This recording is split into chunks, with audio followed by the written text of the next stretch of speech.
All right, hello there, welcome back to another wee bit different video. Today's video, getting back into NFL Weekly, something we've been doing for the whole season pretty much, excluding like I want to say 2 weeks. But let's get right into it. In the AFC East, we have the Dolphins leading the way at 6-2. They have been solid when it comes to beating not good and also bad teams. Not good doesn't necessarily mean you're bad, by the way. But they've lost to the only two elite teams they've played against, being, where are they? They lost to the Bills and they lost to the Eagles. Both were away games, but their next elite team they're playing against is the Chiefs. So if they lose this one, that is going to be serious cause for concern, because that means they wouldn't have not be in any elite teams. The Bills are 5-3, Jets are 4-3. They are thriving, winning 3 in a row. Patriots at 2-6. It looks like their season is going to be a disaster again this year. Not that I personally had any expectations for him, but with the Bill Belichick-led team, you don't want to see this many losing seasons without Tom Brady. And it just seems like, yeah, they're not going to have it. AFC West, we have the Chiefs leading the way, losing to the Broncos most recently in Patrick Mahomes' flu game. But nevertheless, they are still 6-2. They're still good to go. The AFC North, the Ravens have been absolutely on a tear the past 3 games. Not so much against the Cardinals, I should say, but they absolutely tore up the Lions, winning against the Titans. I guess I couldn't call this a tear. I guess I'm really referring to that Lions game, but they have won 3 in a row nevertheless, which is really important because this division is actually a lot tighter than most people anticipated. The Steelers are 4-3, the Browns are 4-3, and the Bengals, winning 3 in a row, are 4-3 after a 1-3 start. Joe Burrow is looking more and more healthy. Bengals are coming off a huge win against the San Fran 49ers. Jaguars winning 5 in a row. Granted, there's not a team on here that is making me raise my eyebrow and be like, oh, this is impressive, other than the Bills. Beat the Saints, expected. Beat the Colts, expected. Beat the Bills, that was impressive. Let's see. Beat the Falcons, and there's your 5 in a row. Nothing too crazy. Oh, actually, sorry. Beat the Steelers 20-10. That is the most recent game, but nothing too crazy.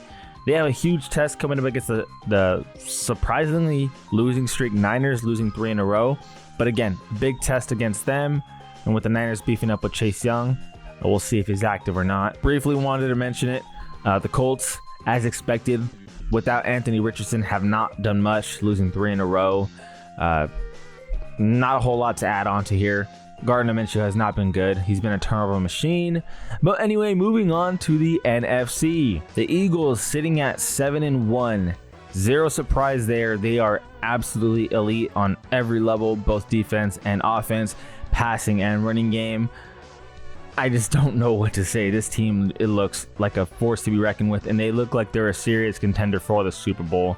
Cowboys 5-2. They just beat the Rams very convincingly. Defense showed up again. Commanders 3-5, looking like sellers. The Seahawks at 5-2, ahead of the curve on the Niners with this division. To be honest, I did not expect this. I did speak about it last week, saying it would make it more tight with the Niners losing 2 in a row. But my goodness, did I not expect the Niners to just lose 3 in a row like this when they were looking unstoppable.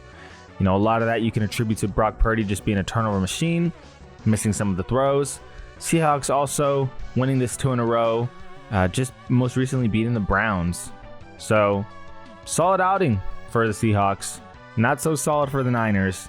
And the Niners are in panic mode a little bit with the 3 losses in a row, because now the Seahawks have taken the division for now.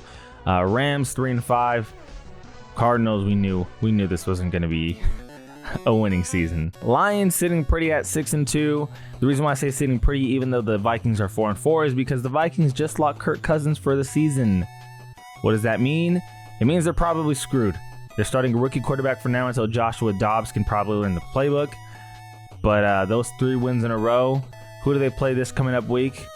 They play the Falcons. Well, the Falcons were handed a gift, because to be honest, if it's not going to get easier than playing against a rookie quarterback in week 9. So yeah, we'll see how the Vikings do, but I'm not holding my breath for this one. Packers, mentioned it before, but I do not believe in Jordan Love. I didn't think he looked like the man even after the first 2 wins, but losing 4 in a row, not gonna lie, not even I could expect that. Been an absolute disaster. Bears 2-6, nothing much to say there. And the Falcons, Saints 4-4. Buccaneers 3-4. This division is a lot closer than it should be. I feel like the Falcons, if they were just not stupid, would have sat Desmond Ridder way earlier, but we'll get into that later. The Saints struggling in the red zone, plus an injured Derek Carr, been a struggle, 4-4. And Buccaneers, a Baker Mayfield-led team, talked about it last week. As much as I admire the guy's heart, he's not the answer. All right, now on to my favorite part of the video. If you're not familiar with this, let me explain it very briefly. In this part of the video, we do 3 different teams, dive deep into them, and how we do that is we have 5 focus points, 5 bullet points that is important for each and every team, at least for me, that I want to talk about. First 2 bullet points is going to be a positive. Next 2, 3 and 4, will be a negative. And finally, that 5th bullet point is a question that the team's going to have to answer, not me. I'm going to speculate on it, of course, but it's really a question that's going to dictate whether or not the team can meet their expectation, meet their goal for the season, and whether or not that's being a championship contender, whether or not that's building experience for the young players, and of course a full rebuild for the young players. Sorry, I'm mixing my words here. But anyway, let's get straight into it. Drum roll, please, for the first team. We got the Detroit Lions. The Lions have a very strong rushing offense with a really good offensive line. David Montgomery, when healthy, leading the way, being a grit and grind kind of running back. It is very, very hard for any defense to deal with that because the guy's, for one, hard to bring down, but 2, when you're running the football, you're keeping the opposing defense on the field because the clock's just ticking, right? Clock's just ticking. So as a defense, when you're having to deal with that, it is very tiresome. But the change of pace back, when David Montgomery was Jahmyr Gibbs.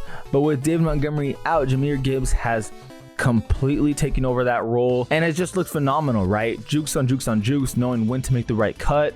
Honestly, not being an easy guy to tackle. You look at him and you look at his build and you think, I just don't think this guy is going to be, much of a power back.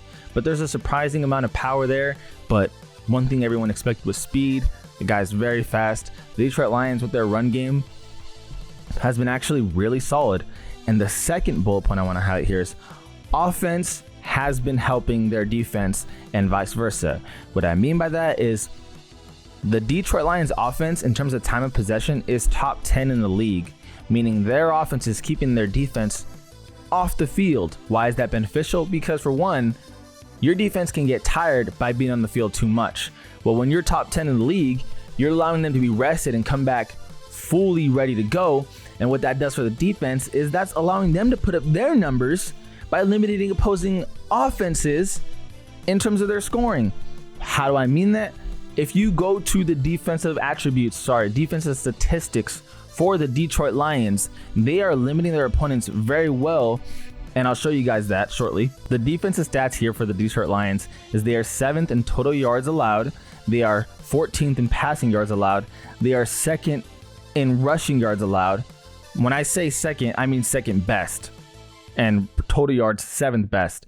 They are 16th in points, which is not ideal, but in their third down percentage, they are 32.6%, which is 3rd best in the league, meaning they also help in keeping themselves off the field because they get the job done on 3rd down. So that defense has been really, really good. The only slip-ups really have been against the Seahawks and the Ravens. Other than that, teams haven't done a whole lot of damage on the Lions defense. So the defense and offense definitely helps each other out there. Third bullet point here is a question, and a question that I don't even know myself is, can the offense carry in games where the defense just doesn't have it? What I mean by that is pretty clear. The Baltimore Ravens absolutely dismantled the Lions. 38 points, right? What can the offense do to keep themselves in the game, right? So week 2, the Seahawks beat the Lions 37-31. The offense did respond by putting up points after points against the Seahawks with 31 points. But in these high-scoring affairs, again, there's only really 2 because the defense has done a spectacular job. In these high-scoring affairs where the opponent has put up 30 or more points, the Lions are 0-2. I think the most points their defense has allowed in which the Lions have won is 24 points. Allowed to the Panthers. The Panthers scored 24, the Lions scored 42.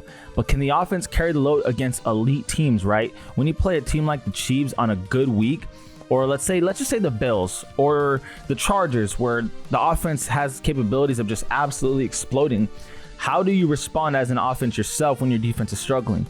You're already doing a good job at keeping them off the field, but when they're just getting scored on, right? Because they're still 16th in total points allowed.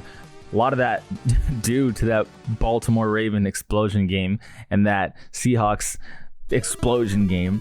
So when your defense is struggling, can your offense carry the load? Can they go over the top and meet punch for punch, jab for jab, strike for strike? That's something that I'm not entirely sure that they're capable of doing, but they're still 6-2. So their defense hasn't slipped up much, but in the playoffs, that's something that's gonna occur. Your defense will slip in one of those games, let's be honest. Fourth bullet point here is an important one. NFL team red zone scoring percentage. Sorry for the stutter there. I'm reading what's on my screen. But anyway, the Detroit Lions are 21st in red zone percentage, and more importantly, over the past 3 weeks, they have been god awful. 12% last week, 2 weeks ago 20%, the week before that 50%, which is solid, but the week before that was 41%. So more so the past 2 weeks they've been bad, but they have to be able to score in the red zone and get the job done. If we go to the top 2 teams, or even just the top team on that list, you have Miami and Buffalo. What does that say? With those teams, for one, they get the job done, but those are really, really good offensive teams, and they help their defense out, especially when Miami, for example, their defense struggles. But when you see teams like Miami, Buffalo at the top, and your Lions 21st, you know that there's a lot of points left on the board. I mean, you look at that Raiders game, too many field goals, dude. If you can just take that opportunity and run with it and get that touchdown, it'll relieve a lot of stress, for one, on you as an offensive group, and 2, on your defense. Fifth and final thing, I think the most important thing about this team, though, and that will dictate how far they can go, is how far can Jared Goff take them? Jared Goff, in terms of experience, really has a lot. He's been in a lot of high-stress situations. He was at the Rams prior to the Lions. And when going to the Lions, to be honest, I didn't have the expectation that he'd be this rock solid. I think he's in a good system. I think he's got plenty of weapons. I think he's utilizing them very well and using this opportunity to really show that he is a competent quarterback. But I think when it comes to being an elite team, your quarterback is what sets you over the top more often than not. And I just don't know if Jared Goff's that guy. You know, I think we're going to have to come to a point at some point during the season where we're going to have to see Jared Goff step up and be that guy in a big moment. And I don't know whether or not he'll come through, to be honest, let alone in the playoffs where the stress is going to be at its all-time high. The pressure is going to be there. What is he going to do? So the big question here is, how far can Jared Goff take them? Moving on to the second team, drum roll please. We got the Atlanta Falcons. The Atlanta Falcons is an interesting team because, let's just get into the bullet points and we'll elaborate further on there. First bullet point here, we got defense limiting opponents. Now, let me elaborate further on that. If you look at their defensive stats, total yards per game allowed, they are 5th best in the NFL. Passing yards allowed, they are 8th best in the NFL. Rushing yards allowed, they are 14th best. Points, they are 14th best. Third down percentage, which I believe is very crucial, right? Because you want to get your defense off the field and get your offense on the field, increase your offense's time of possession. Third down percentage is 4th best at 33%. So this Atlanta defense is definitely rock solid. That is something that you can highlight. And if you actually look at a lot of the game logs, so that's the first thing I'll do right now. I should have had that pulled up earlier, but let's click on the Falcons and let's look at their game log and see really how much they're allowing. So they had a bit of a blunder against the Titans this past week, allowing 28 points. But prior to that, Buccaneers 13 points, Commanders 24, Texans 19, Jaguars 23, Lions 20, Packers 24, Panthers 10. They haven't allowed 30 points to an opposing team all season. Now, I know there's numbers right there like Commanders again 24 or Jaguars 23, but that's not going to make or break you in terms of wins and losses, right? You're not losing your team the game. You're giving your offense an opportunity. So I think the defense has been really solid at limiting opponents to non-high scoring games. And I just read all the games there. They haven't allowed 30 points to a single team all season, which is really impressive, to be honest, because they have played some solid teams. Second highlight I want to talk about here is they have good offensive weapons. Now, they may not be utilizing them the best, but they definitely have options. For example, Bijan absolutely looks like a stud, being a juke move machine. actually making players look kind of dumb when he steps on the field. And when he, again, just put the ball in his hands and he can do a lot of work, whether it's out of the backfield in terms of receptions or out of the backfield in terms of carries. The dude just knows how to make magic happen. Another weapon they have is Drake London, someone who is heavily underutilized. Another offensive weapon they have is Kyle Pitts, who is someone that's heavily underutilized. Like, they have players to go to. They just have a hard time of getting it to those players in particular. But Jonnu Smith, another low-key player who's been pretty solid this season for a tight end too, right? So I think a lot of it falls onto Desmond Ridder not being very good. But they have the options, right? And that's the positive that we can at least take away. But that's going to lead me to talking about the third thing here, right? Third bullet point is Bijan not getting enough touches. Sorry, I had to read the exact wording I had. I should get a tablet so it could be easier for me to read. I'm reading the notes off my phone. I take down notes during the game, which is how I make these videos. Quick insight for those of you wondering how I do this. But anyway, for those of you that don't care about that, Bijan not getting enough touches is bullet point number 3. He needs more. Let's look at last game, for example, right? Last game. Mind you, Bijan, in terms of yards per carry, is top 3 in the league, I believe. But last week, 11 carries, 62 yards. The guy has 5.6 yards per carry, and we're not getting him more than 11 touches. In terms of catches, he had 0 catches. Bijan had only 11 touches against the Titans. That to me is inexcusable. In the Buccaneers game, we're not going to look into because Bijan pretty much didn't play for the most of it. He had a headache, and that pretty much held him out of most of the game. But the week before that, 13 carries for Bijan, and he had how many catches? 5 catches for 43 yards. So not bad, but that's still 18 touches. I mean, you could do something with that though, so fair enough to that. The game before that, Texans and Falcons. Let's look directly at this right now. Bijan with only 14 carries, did have 2 catches, but that's just not enough, dude. With a dude as good as him, especially when your offense is struggling, I don't understand how you don't make more plays to this guy and say, let's utilize him in the red zone. He is an absolute beast. Against the Jaguars, 14 carries, 105 yards. If the guy's having 105 rushing yards and we're not getting him more carries, that to me is a big question mark. At the very least, he did have 5 catches, but there's just so much more left on the field that he could be giving you, and that it just seems like the Falcons aren't utilizing very well. I don't know if that's an Arthur Smith thing. I'm going to assume that's an Arthur Smith thing because I believe he is actually calling the plays. Correction, he is calling the plays. People disrespect the man a lot. Not that he doesn't deserve it, but yeah, just get Bijan more touches, please. Fourth point here that is extremely important as to why they are 4-4 when their defense has actually been really solid and when they have some good offensive weapons is Desmond Ridder has been dog water. Absolutely bad. Dude has not looked good at all. Missing throws all season. Having way too many fumbles, right? And even then, interceptions. Like, turnovers has been a problem for this guy. And he's just flat out not electric. If he steps on the field, you're not expecting the team to put up any crazy amount of points. What's the most the Falcons have scored this year? 25 points is the most they've scored this year. So while their defense hasn't allowed a game of 30 or more, their offense hasn't put up more than 25 points this year, which is just not good enough. Flat out not good enough. This team could be so much better, but the quarterback play is not good, and it's showing. It really, really, really is. Which leads me to the fifth and final question, or fifth and final bullet point, which is a question. Will Taylor Heinicke step up and take over? The offense looks significantly better without Desmond. And let's see. They had 3 points at the end of the first half. Desmond got benched. Taylor Heinicke came in. They scored 20 points in the second half. A 20-point half from the Falcons, which is definitely their highest scoring half in the whole season. As soon as Taylor comes in, he throws 175 passing yards and a touchdown, 12 for 21. I don't see how you don't start this guy moving forward. The only reason why they weren't playing him is because you already know what you're getting from him, and that's just a okay job. But with Desmond, I think anything's better at this point. Settling for an okay job is actually not settling anymore, because Desmond is the one you're settling for if you do play him out there. It's just not good. Not good stuff at all. So we'll see if the Falcons roll with Taylor.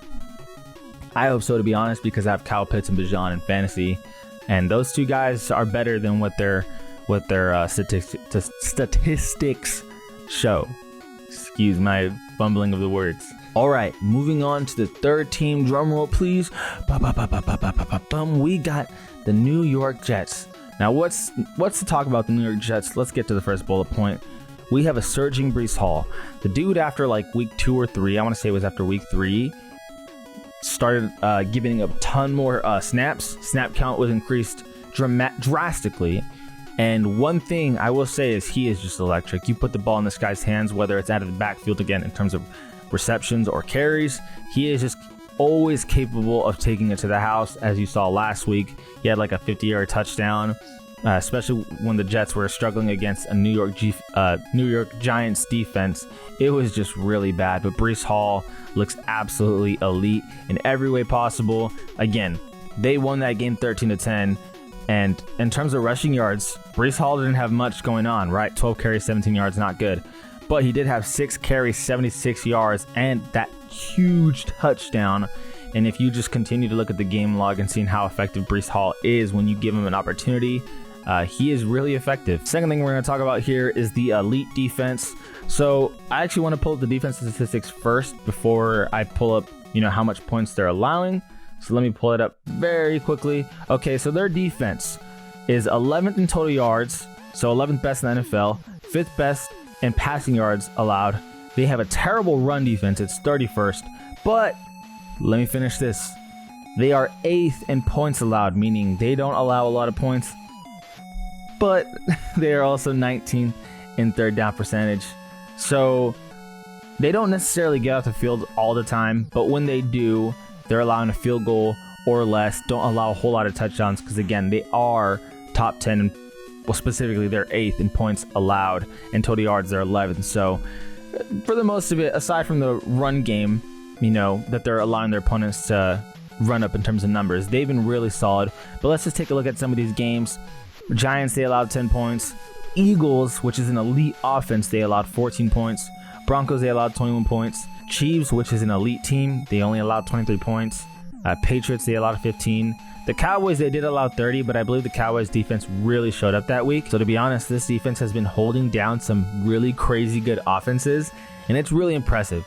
In that Eagles game, allowing 14 points to that team and coming away with the win, this defense is the real freaking deal. Third bullet point I want to get into is Zach Wilson is still struggling. So I have it on my phone right here, his game log.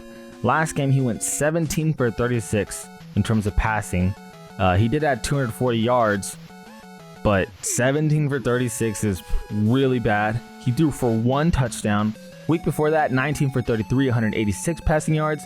Week before that, while he was efficient, he still only had 199 passing yards. He did throw 19 for 26, but again, still only 199 passing yards. Week before that, he had a really good game against KC. I was impressed with what I saw there. 28 for 39, 245 passing yards, 2 touchdowns. But that was his best game all season. And that was really the only game where he had 2 or more passing touchdowns all season. The guy has been struggling. No ifs, ands, or buts about it. And this offense, in all fairness, doesn't have the most weapons outside of Breece Hall and Garrett Wilson. But I feel like any quarterback should be able to do better than this. And especially in a system where their defense allows your offense to be on the field a whole lot, meaning you do get a lot of reps, you do get a lot of opportunities, but they're just punting the ball away too much because they're not able to stay on the field. They can't complete any third down conversion. It's a really frustrating thing to watch. Like Zach Wilson right now is just not good enough. Hopefully he can get better as the season goes, but how good can he get, if decent at all, at some point? Fourth thing I wanted to talk about here is kind of a continuation to the third thing, which is too many 3-and-outs. I mean, you look at the game against the Giants, like if they had any competent offense, that game would have been a blowout. The Jets would have blown out the Giants. I mean, it goes vice versa. If the Giants had a competent offense, the Giants would have blown out the Jets. But opportunity after opportunity, I think at the end of the first half, there was like 15 total punts. There's just way too many 3-and-outs. Way too many. It's a 2-yard run, 2-yard run, incompletion. 2-yard pass, 2-yard run, pass incompletion, or 3 runs, not enough to get 10 yards. Like, there's always something, and this team is struggling. I mean, struggling to get their offense going.